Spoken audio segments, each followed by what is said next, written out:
Jean na sifa yake kubwa ni kwamba unatakiwa uwe na umri wa miaka 18 na kuendelea ndio unaruhusiwa kuitumia Smart Gin. Kama miaka yako ni chini ya umri wa miaka 18, basi waachie wakubwa zako waweze kuitumia.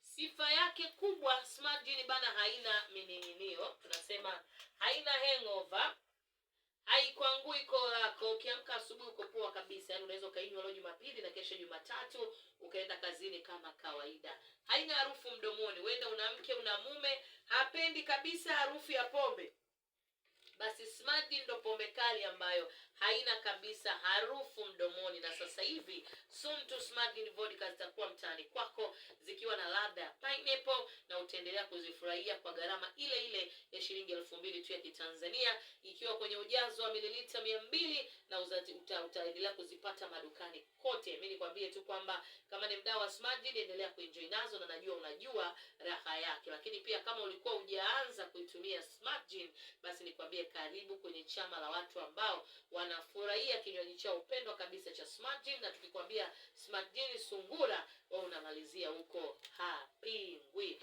Asante sana kwako wadau wetu wa nguvu kabisa. Anasema anatupata kwa uzuri kabisa, anaitwa Mr. Frankie kutoka Tangeni Kinyamaze. Yeye yuko pamoja sana na sisi. Mimi naitwa Chinga. Haya bana, asante sana kwako Chinga, anatupata kwa uzuri. Anasema dada leo ngoma kali sana, mwambie namkubali sana kaze buti. Anaitwa Kidunda kutoka pande za Kilindi Tanga. Anasema Neema, tunakupata vema, tuko pamoja sana.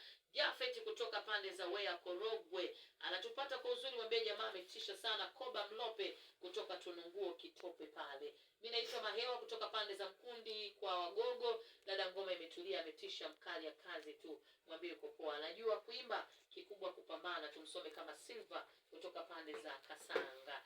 Karibu sana bana, anaitwa Azi MC. Mambo vipi? Uko fresh kabisa. Kirefu cha Azi ni nini? Azi MC jina langu mimi ni Waziri. Kwa hiyo nikaamua nijiite Azi MC. Ndio. Azi MC Waziri. Jina langu ni ukachukua A, ukachukua Z pale na E kidogo, zingine ukaachana nazo. Kwa nini singekuwa tu Waziri MC?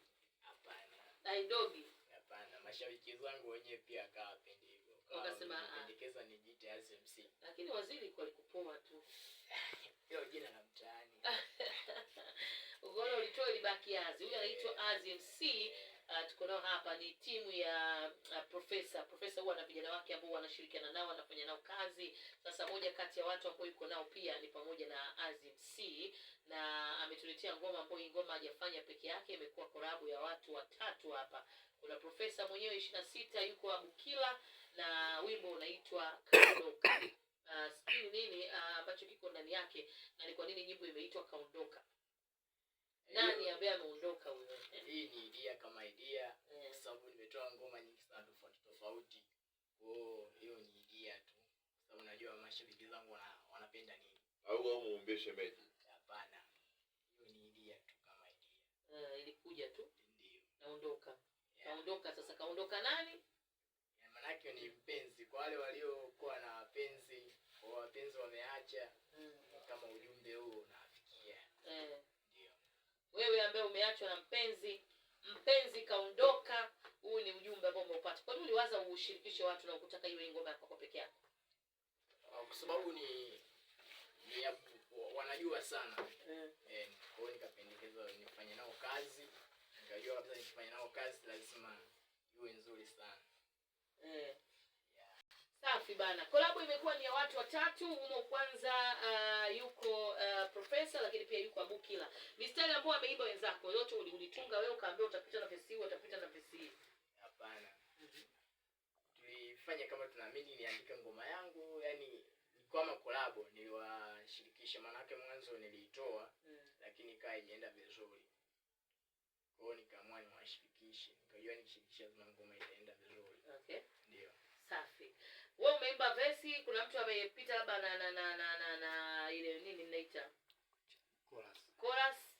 Afu mwingine kapita na chorus, ama kila mtu kaimba verse yake? Verse zote nimepiga mimi. Ndio. Verse zote wao kwa vionjo. Amefanya verse na chorus. Verse ya kwanza na chorus. Afu wewe ukapita verse? Mimi vita verse ya mwisho. Huyo ya pili. Ukapita verse ya pili. Abukila. tukaisikilize kwanza ngoma, afu tukirudi tuendelea kupiga story. Inaitwa Kaondoka, dedication kwa wote ambao mlikuwa mnamiliki wapenzi alafu kwa bahati mbaya wakasepa, si ndio? Wakaondoka. Ogopa sana hiyo. Anasema sikia tu kwa wenzio, usiombe yakakukuta. Yakikufikia ndio utajua kama mapenzi yanauma ama hayaumi. Na hakuna kitu huwa kinatesa kama mazoea, wanasema. Huenda pia ikawa labda kweli penzi limeisha, lakini ambacho huwa kinatesa ni yale mazoea.